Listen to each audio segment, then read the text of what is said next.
Good morning. Man, I hope you're well today. We are in part 5 of this 6-part series, Dream Big, Think Small. It's hard to believe we're now kind of in the home stretch. And for those of you that have been faithfully with us week after week through these conversations about this important topic, I'm so glad we spent this time together. Some of you are in our spaces for the very, very first time. I just want to welcome you today. Chris and I, we experienced something as our children entered our family, and that is that they needed a bit of instruction. I'm sure yours were different, but ours needed just a little bit of guidance. Guidance like, whoa, no, color on the paper, not on the wall. Did any of you have to have that conversation? Did you do that? Well, apparently it was your dad or your 2-month-old sister, but I'm putting my money on you, Do not climb the Christmas tree, right? Sometimes it has to do with the child's safety. No, honey, the kitty cat, when the kitty cat hisses like that, do not hug the kitty cat. All right. Do not put the knife in the outlet. And what are you doing with a knife? And you're on a beautiful, beautiful summer walk, and a kid races off the sidewalk into the street, and you have those conversations about oncoming vehicles, and they scare you to death. Now, conversations with our kids about their own safety, it doesn't end when they exit, the preschool years and early grade school years. I mean, a dad is driving home from work, and he knows that his daughter is going to be heading off to work, and he calls her, and he says, "Hey, babe, watch out. The roads are really slick." Yeah, I know. No, I've just seen 2 cars off in the ditch. Take your time, it's icy out. Some of you who are new with your driver's license, 16, 17, know that your parents keep warning you. Do not text, while you're driving. Be aware. It's St. Patrick's Day and heading off somewhere, and your mom or dad goes, listen. Yeah, I know. No, it's not just you. It's St. Patrick's Day. Some people are probably a little bit of alcohol consumption. Not just you being safe. At the lights, not everyone's going to stop at the stoplights. Be extra careful tonight. This is just normal part of parenting, warnings that we give our kids. Just imagine a dad taking his daughter out to lunch. It's a Friday. It's about 1 o'clock in the afternoon. She's got the afternoon off. She is 2 months away from high school graduation.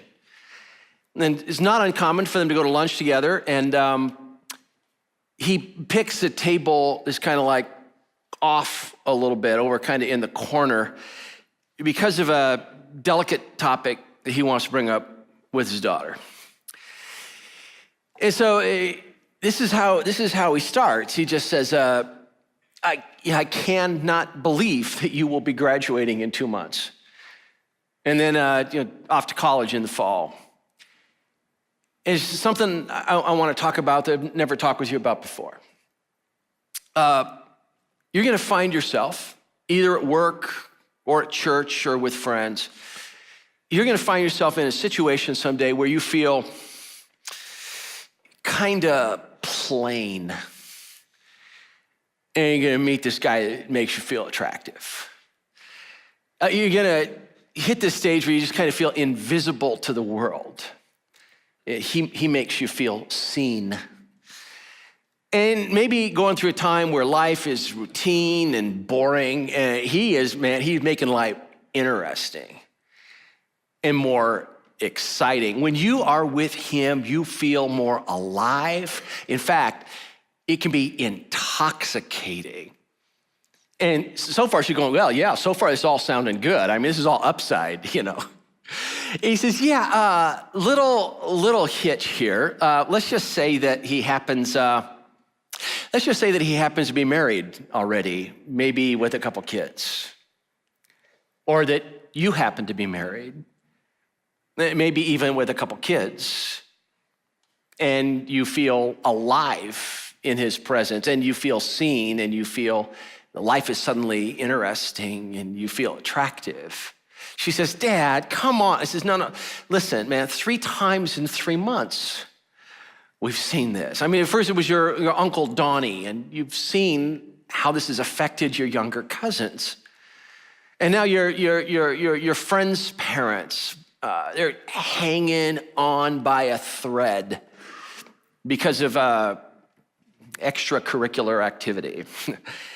And we don't know if they're gonna make it. He says, and this week at work, there's a woman at work, like she's only been married for 2 years. I mean, the ink is hardly dry on her marriage license. She's involved with this guy at work, he's a little older, he's married too, and he just broke things off, and she's kind of making noises like she's threatening a harassment suit. I've been dealing with this all week long.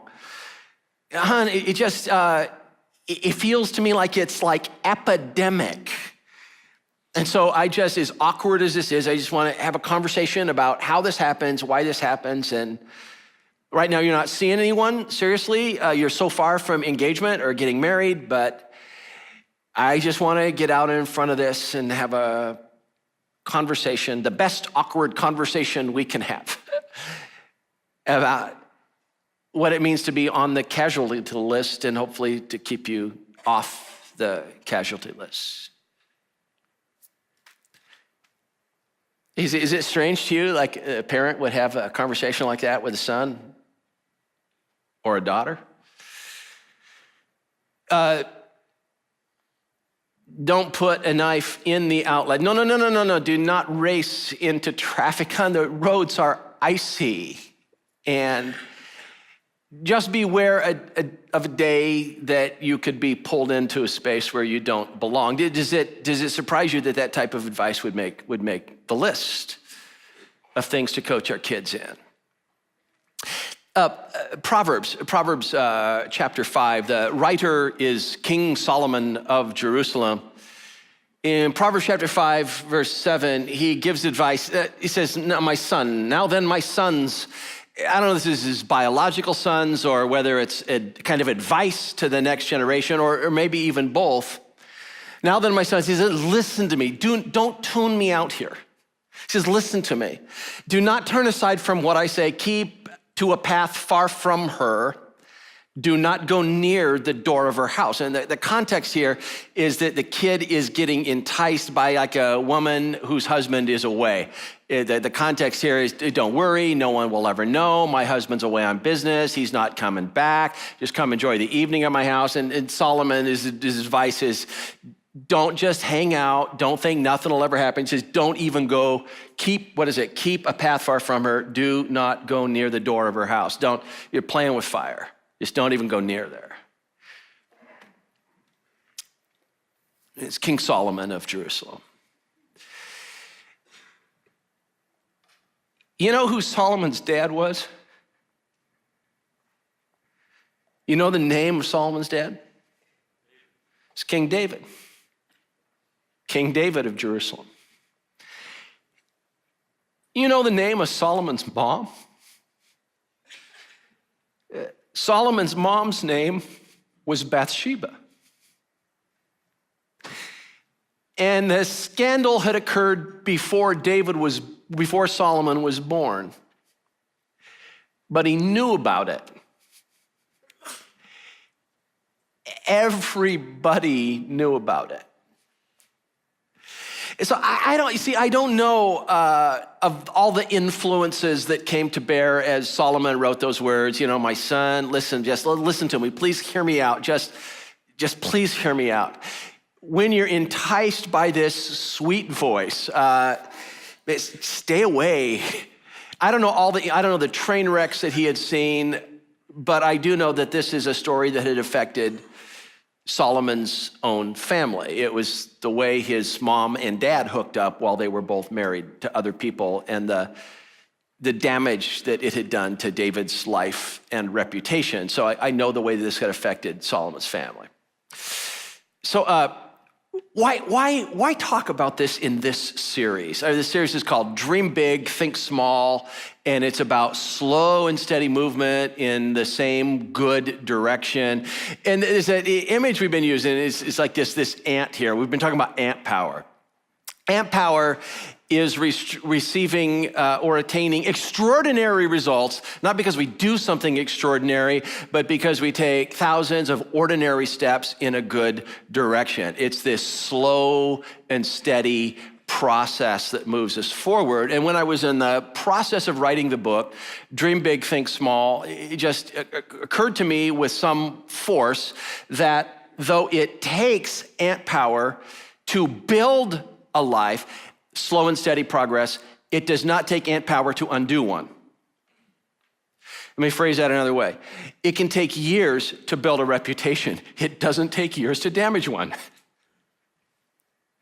It can take years to build a healthy marriage. It can take years to build a healthy family.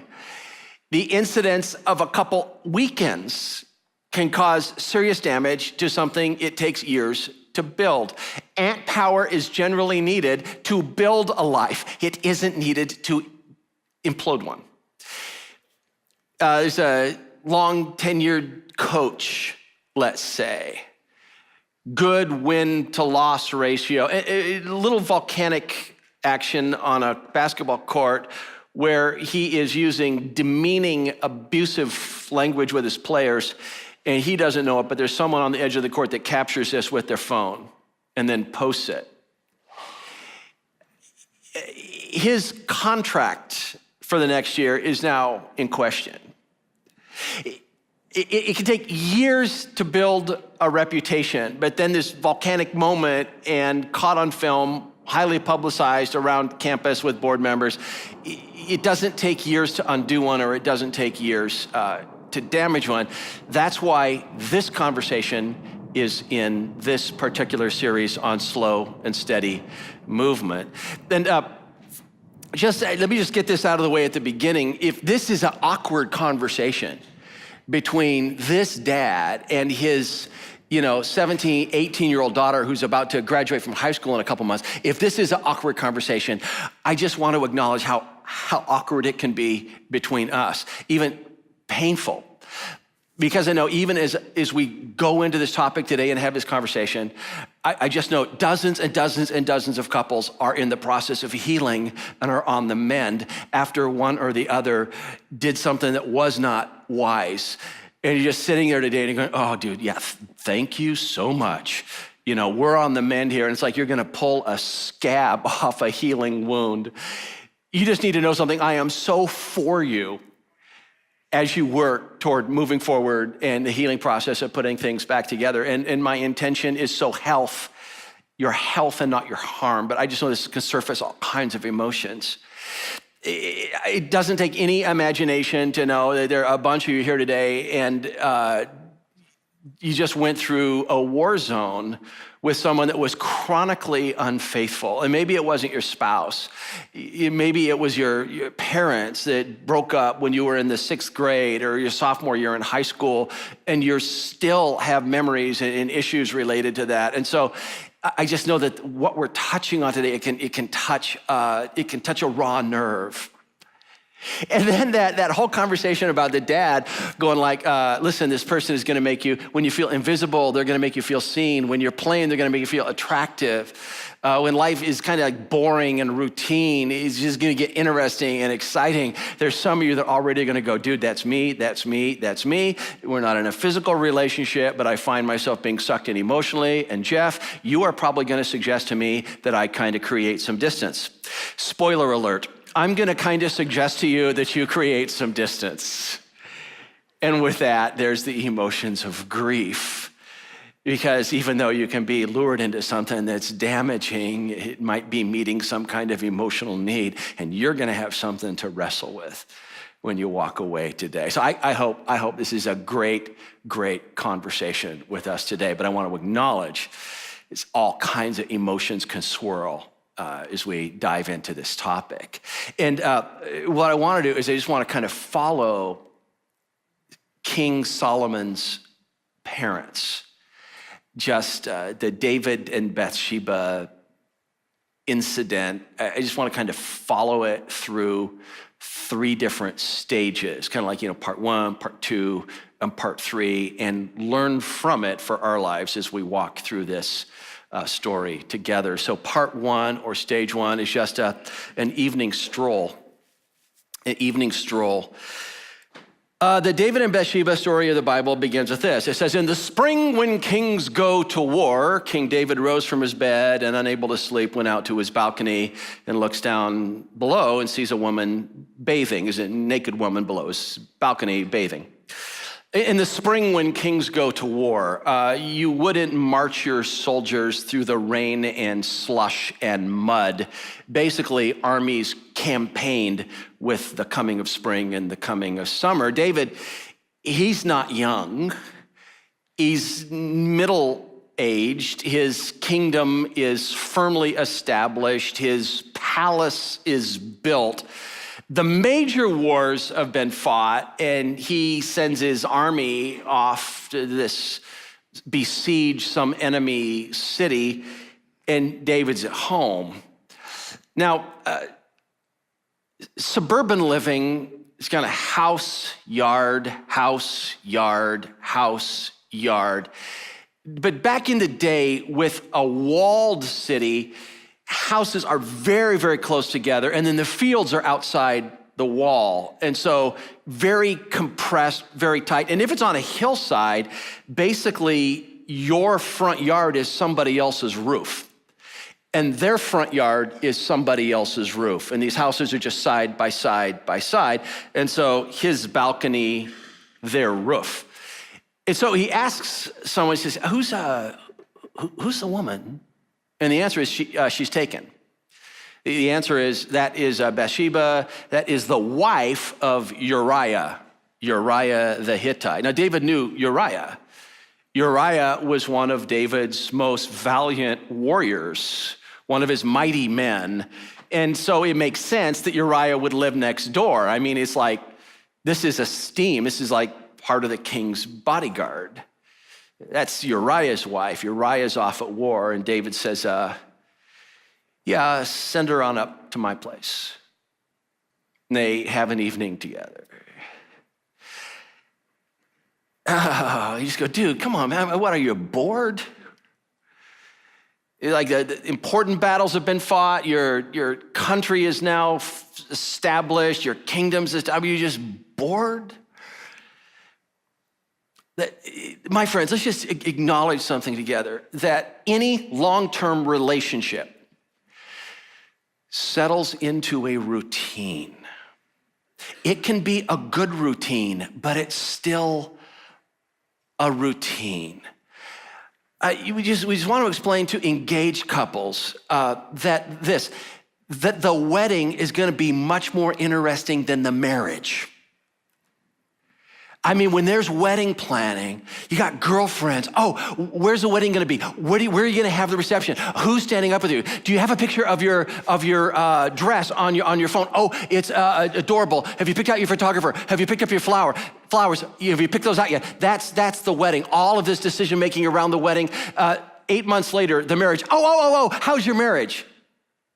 Well, we come home from work and we're tired. And we make something to eat and we watch TV and we decide, are you going to take the dog to the vet or am I going to take the dog to the vet? There's moisture under the sink. Is the dishwasher leaking again? It's a routine. Now listen, around the edges of any healthy relationship, you have interesting experiences. But at the heart of any long-lasting relationship, you settle into a routine. You say, well, we want to break out of this routine. We want life to be interesting. Let's have children.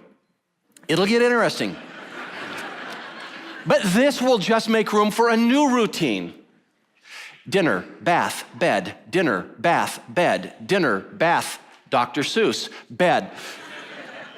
It's just new routine. So there's this sameness that life tends to settle into.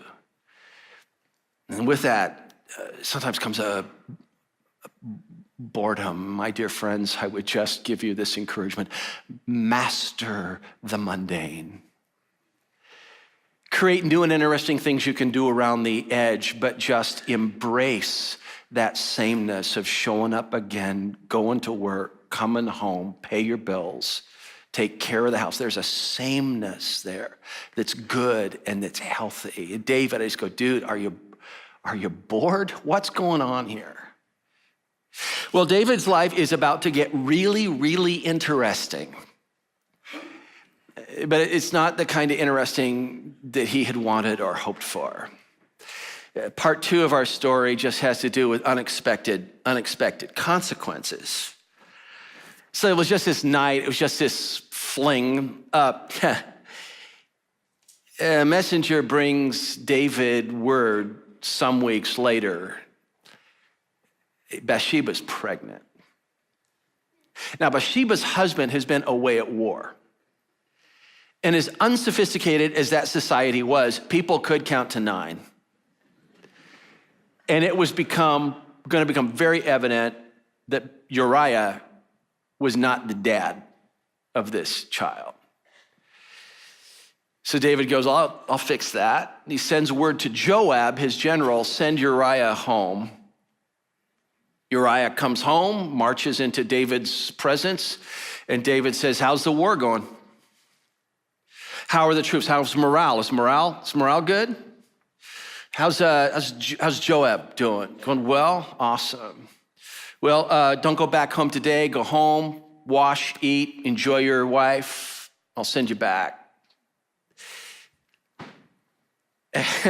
Uriah leaves the court, goes out, and sleeps on David's front porch with the rest of David's servants and his bodyguard. Doesn't go home. Next morning, David's kind of like, yeah, well, we solved that problem. Messenger, servant comes to David and says, Uriah bunked on your front porch. He did not go home. David calls him in. He says, why didn't you go home last night? And Uriah goes, all of your men are out sleeping on the ground? They're at battle? Joab, your general, is sleeping in a tent? How could I go home and enjoy my house and my food and my wife? David says, why don't you stay another day? At night, throws a huge meal, has Uriah there, keeps filling and refilling and refilling and refilling Uriah's wine glass, gets him drunk. End of the evening, tipsy, Uriah wanders away from the banquet, stops at David's porch and sleeps on the porch again. Doesn't go home. The indictment there is that Uriah has more dignity and honor when drunk than David had when sober. The next morning, David calls him in and says, hey, I just need you to take this note to Joab. And Uriah has no idea that he's carrying his death sentence back to the battle. Hands it to Joab. Joab opens it, looks at Uriah, looks at the note. This is what the note said. It's attack the city at its most fortified place, where the most valiant warriors are on the other side, and I want Uriah to lead the charge. And when they get up to the wall, Joab, I want you to retreat and leave them stranded up there. And Uriah and some other guys, they get killed.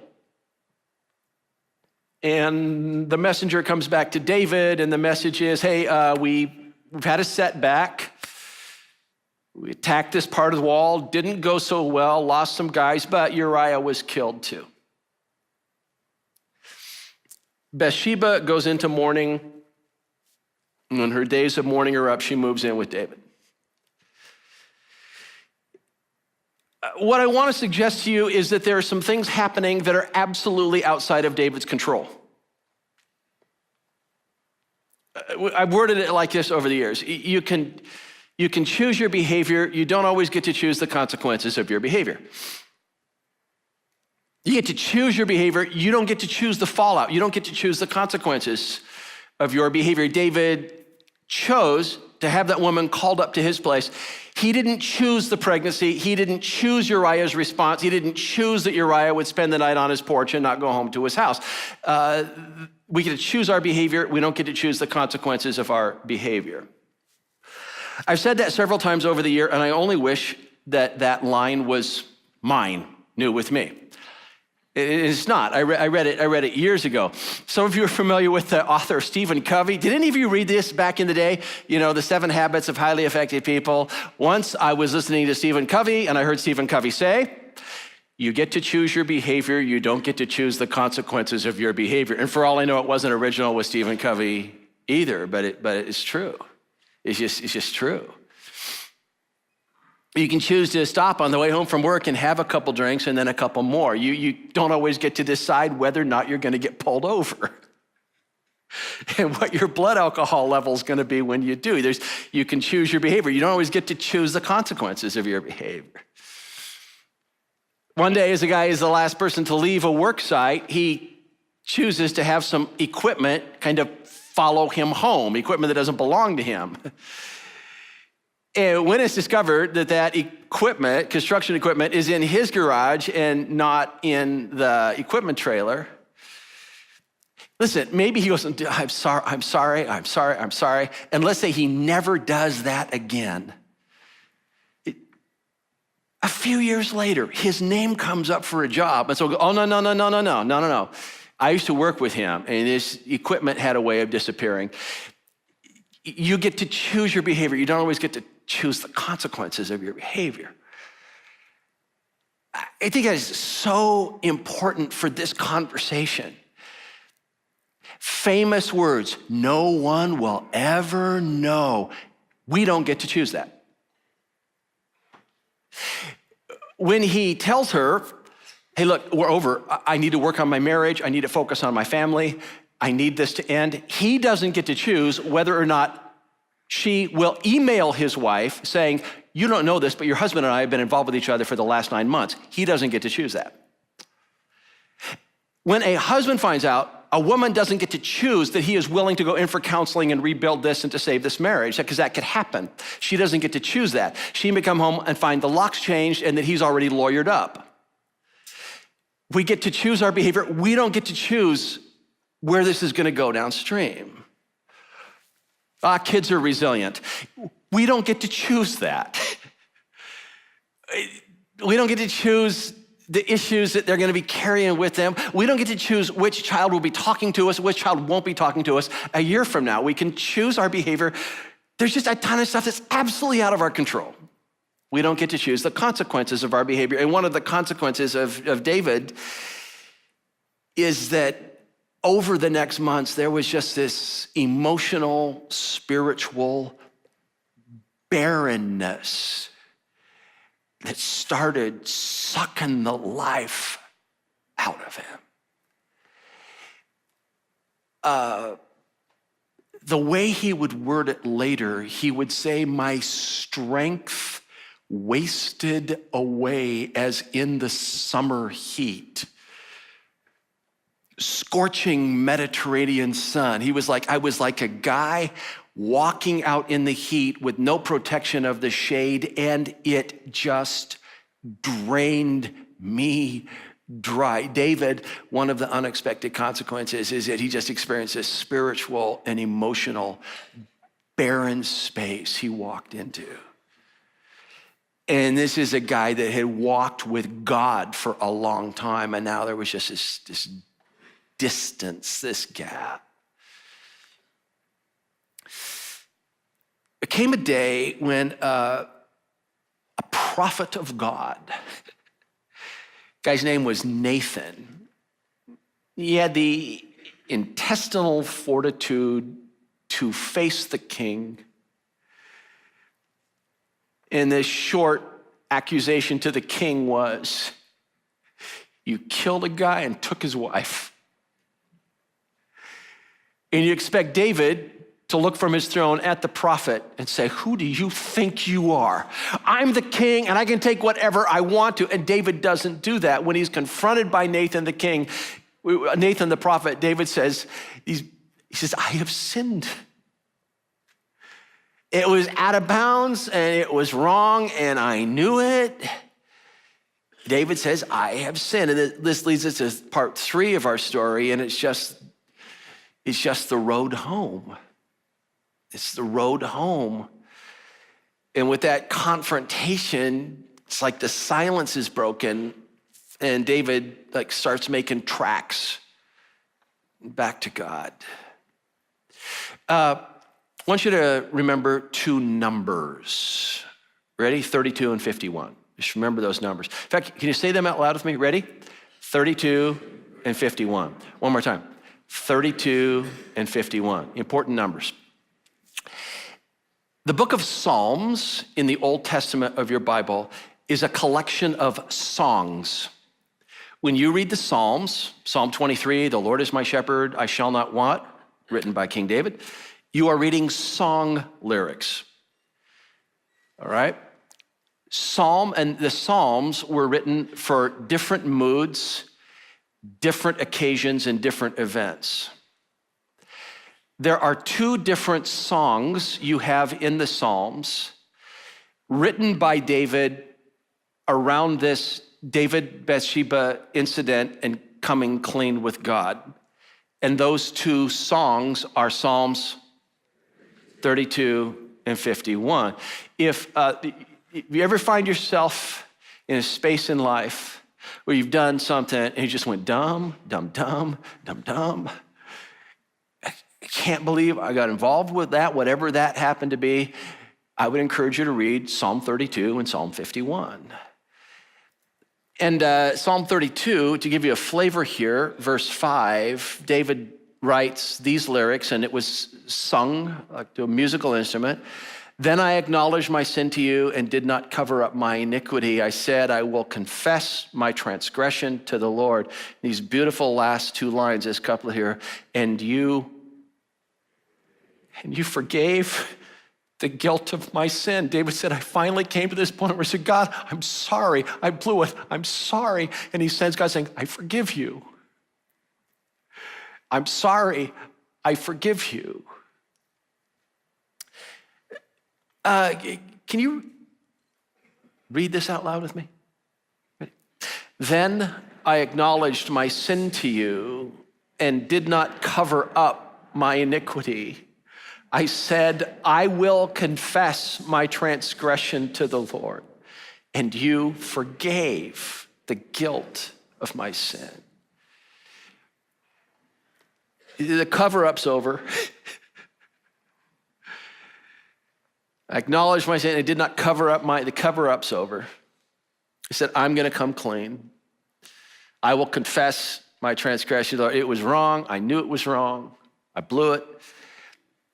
And you forgave the guilt of my sin. Now, David lived 1,000 years before the time of Jesus, hundreds of years before the time of Jesus. We're on the other side of the coming of Jesus, and because of that, we're on the other side of this, the crucifixion. And I believe that the crucifixion is central as we talk about this deal about confession and forgiveness. This, I'm sorry, I'm sorry, I'm sorry, I forgive you. The story of the crucifixion is that God the Son, the creator of our planet, enters space and time, enters the world, and sacrifices himself to cover every debt, mistake, sin that we've done, that we've committed. As Jesus is on the cross, he is suffering, for the sins of the world. It's more personal than that. He's suffering for my wrongs and he's suffering for yours. So just to make sure we don't lose this here, 1 year ago, I think it was late February to the middle of March, we went through a series together called The Meaning of the Cross. In the series, The Meaning of the Cross, it's kind of like, okay, take that picture, the crucifixion that you see in jewelry and in cemeteries or on churches, and go, okay, what happened there? And so we spent, I think it was like 4 or 5 weekends looking at the crucifixion from different angles, and looked at how the first Christians saw the crucifixion and what happened. All of our past sermons from at least like 2 or 3 years back, they're free of charge on our website. If you want to know more about the crucifixion and what happened there, please look up that series. that series, The Meaning of the Cross, from 1 year ago. But in one of those messages, we talked about the nature of sin. And we just talked about, okay, first there's stuff I took. Some of you will remember this. Stuff that I took that wasn't mine to take. And this isn't always property. Sometimes it's robbing someone of their dignity, robbing someone of their sleep, robbing someone of we steal someone's reputation. So it's stuff I took. You talk about stuff I said, stuff I gossiped, stuff I whispered, stuff I ranted. Sometimes it's stuff I didn't say. We were in such a position to offer someone a word of encouragement that was so deeply discouraged. We just, for whatever reason, didn't show up and say what we needed to say. Times that individuals were being picked on, and we didn't step in and use our words to defend. So there's stuff we took, stuff we said, didn't say, and there's stuff that we did. And is this related to Jesus' crucifixion, Jesus offering his life? It's not like God says, okay, let's just pretend like that never happened. I'll just pretend like that's gone. You talk about God not simply erasing sins, but that with the crucifixion, it's like there's this stamp on a bill that says paid.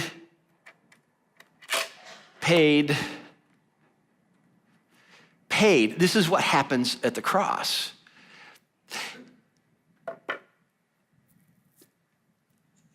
I think to come to Jesus means in one way or another to say, I have blown it in more ways than I could ever count or imagine. And there's a trigger in us that kind of goes, okay, I'll try harder, I'll measure up. And the Bible says, yeah, no, don't start there. Start by recognizing that God can look on us as clean, because as he's looking at us, it's like Jesus is in the way as our substitute sufferer. And God can look on us and say, no, I consider you clean because those sins have already been paid for. Sins have already been suffered for. They've already been paid for. And then we open our hands and we go, I desire to live a life in keeping with what honors God the Father and what honors my Lord because of this gift I've just been given. That is, that our good deeds and our good works play a role, but our goodness is not the initiating encounter. Grace is the initiating encounter. Anything we do now is just a response of someone that's deeply grateful. Now, David lived before the time of the crucifixion, but it's this similar process of saying, I came clean, I apologized, and God, he forgave the guilt of my sin. He forgave the guilt of my sin. In one of those two Psalms, I forget whether it's 32 or 51, where David goes, wash me and I will be clean. So God is just like, I need a bath. Wash me and I will be clean. And David comes clean with God. And so now everything's better. God forgives. We can come clean with God. But it may take a long time for things to get right with other people in our world. We don't get to decide how long a husband or wife or kids or coworkers are embittered or angry. And so it can clean us with God, but that doesn't necessarily fix the human relationships that have been harmed or wounded. Some of you follow the Coen brothers films, directors. Remember this one from back in the day? Oh, brother, where art thou? 3 escapees from a chain gang, and George Clooney, plays Ulysses Everett McGill. There's this scene in Oh, Brother, Where Art Thou, where they're watching a baptism down in a river, and then Delmar races down into the river and is baptized. And he comes out and he, informs George Clooney, I'm free now. All of my sins have been forgiven. I'm no longer a felon. The preacher said, I'm forgiven for everything, and that includes the Piggly Wiggly I robbed in Yazoo, And George Clooney tries to break the news, just because the preacher said you were forgiven, that doesn't mean you're no longer a felon. I mean, he says, that might have put you square with the Lord, but the state of Mississippi is a little more hard-nosed.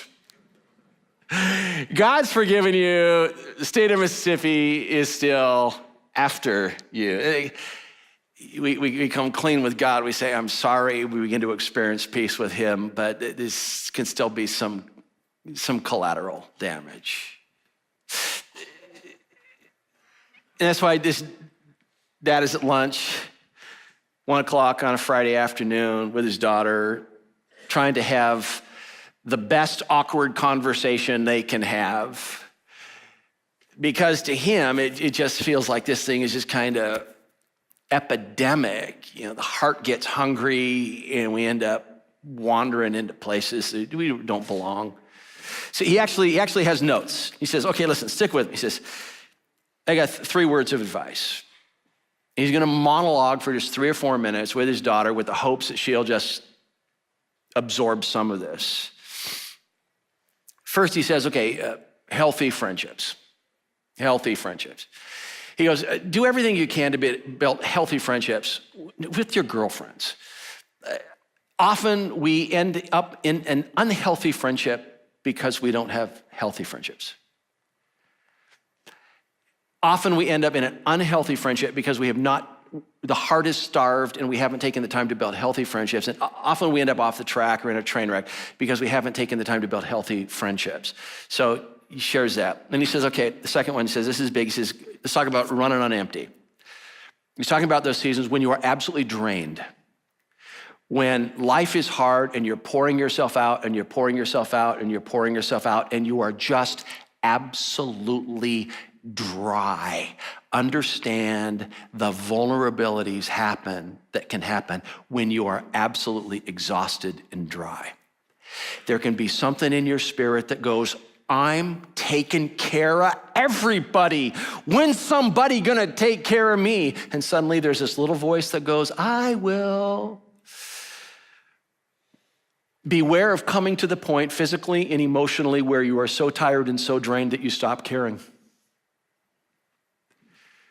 That if a friend kind of sees what's brewing and says, dude, listen, man, do you just think this keeps moving in this direction? This could implode 2 families. This could harm your husband, your wife. You don't know how your kids are gonna, beware of getting to that point where you go, I don't care. I don't care. Beware of getting to the point where you're so run down that you're beyond caring. See, what Dad is trying to communicate in this is these things don't start out in hotel rooms. It's where they end up. They start out with emotional hunger. You're starved, and someone starts feeding something. So just beware running on empty, being tired emotionally and physically, and you just beware of getting to that point where you just don't care. And the last thing, I think this is the hardest, he says, I want to talk to you about creating distance. About creating distance. And he says, hon, look, this is counterintuitive, because if you feel invisible and someone makes you feel seen, if you feel plain and someone makes you feel attractive, if life is like routine, and suddenly someone's interest is making you feel interesting and exciting, he says, this can make you feel so alive that subconsciously or consciously, you will begin to migrate your traffic patterns around running into that person as much as you possibly can in order to get your next fix. It's narcotic.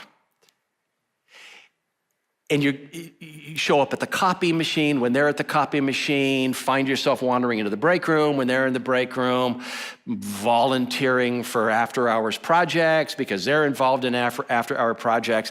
You'll, like gravitational pull, you will find yourself migrating to their traffic patterns. He says, and this is the hard part. The hard part, when they're feeding something in you or making you feel like you're alive, is be able to say, I need to create space. That was what Solomon was saying to his sons when he said, do not not go near the door of her house. He's like saying, yeah, no, nothing's gonna happen. We're just gonna hang out. We're just friends. He says, don't do it. Just create space. This means intentionally going, though that person makes me feel alive, if they're in the break room, I don't belong in the break room.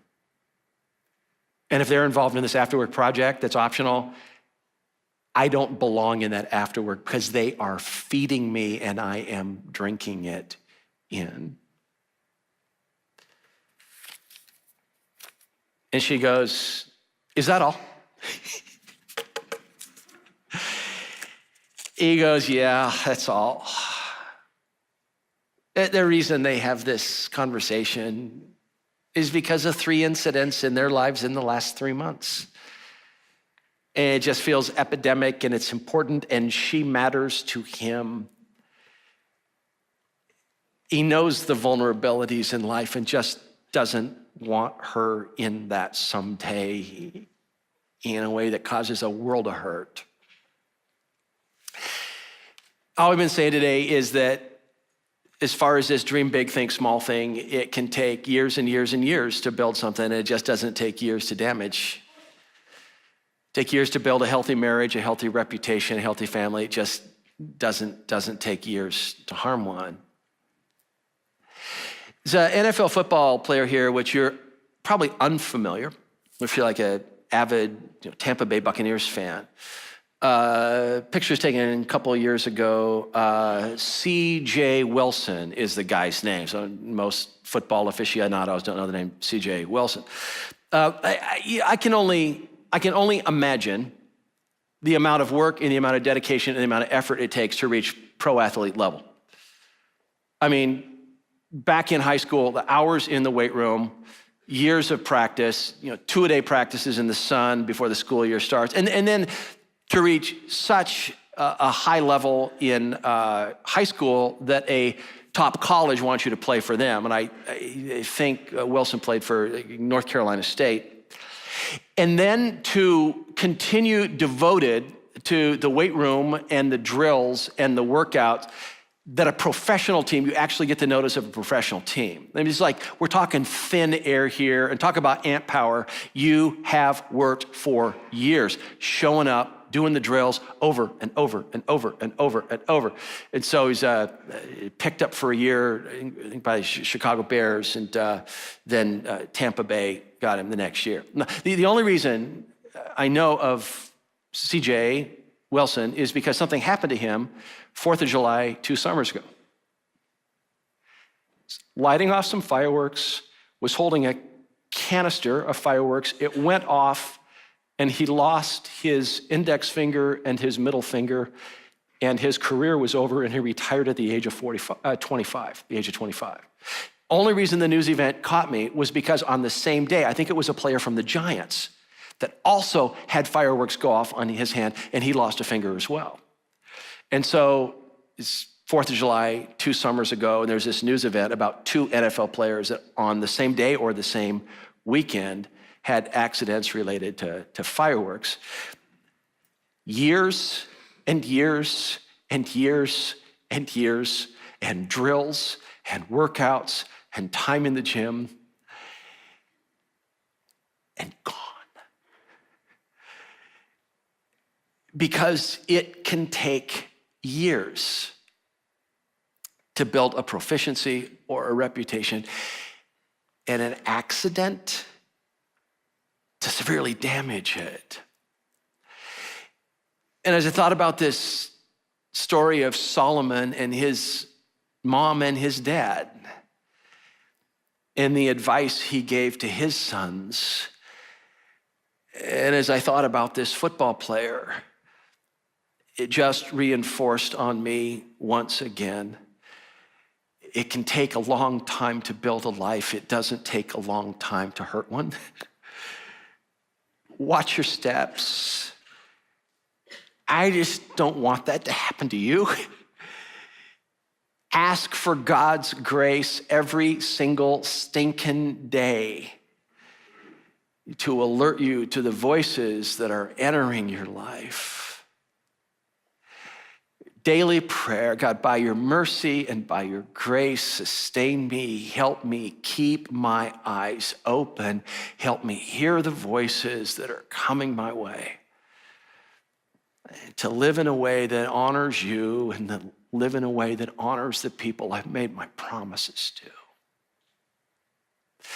That's my prayer.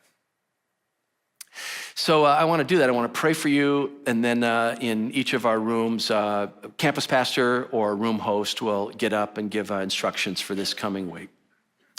Gracious God, I give thanks for this day. I give thanks that we have had the ability to gather and just to have an honest conversation about something that affects us all. Gracious God, sustain us day after day after day by your mercy. We ask this in the name of Jesus, who came here and gave himself up for us.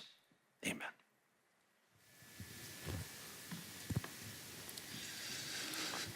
Wow, what a powerful morning, and thanks, Pastor Jeff, for opening the scriptures with us. Our hope is that this is kind of part one of 3 parts. This week, there's an opportunity to keep the conversation going and continue growing. Part 1 is being here as the scriptures are open, so congratulations, you have completed part 1. Part 2 is reading. I got my copy of Dream Big, Think Small here. And I had an interesting conversation last night with a guy in the atrium, just talking about how much this book has impacted his life. Anybody else experiencing this as you read through? Just, great stuff here. So just really want to encourage you. We're on chapter 21 through 25. There we go. I got my numbers right. And if you don't have a copy of the book, we would love for you to pick one up. If you're brand new here, just grab one on the way out of the atrium. Suggested donation, $10. If you don't have the money, just take one. A free gift from us. We would just love to have you join in reading and just join in where we're at. You don't have to catch up. Just join in chapter 21 and you can catch up later. So part 1 is being here to open the scriptures. Part 2 is reading. And then part 3 is talking. So if you're part of a small group, we'd love to have you grab the small group guide to keep the conversation going. If you're not in a small group, maybe meet up with a friend from Ada over breakfast or lunch and just talk about what God is doing and what you're learning. Just keep the conversation going. Also, if something moved you this morning and you'd like to talk and share what's going on in your life, we would love to talk with you. You can find somebody in the information center with a name tag on, or feel free to come on up front. I'll stick around for a while. Would love to connect with you and hear what's going on in your life. Thanks once again for being here. Hope you have a great rest of your weekend, and we'll see you next time.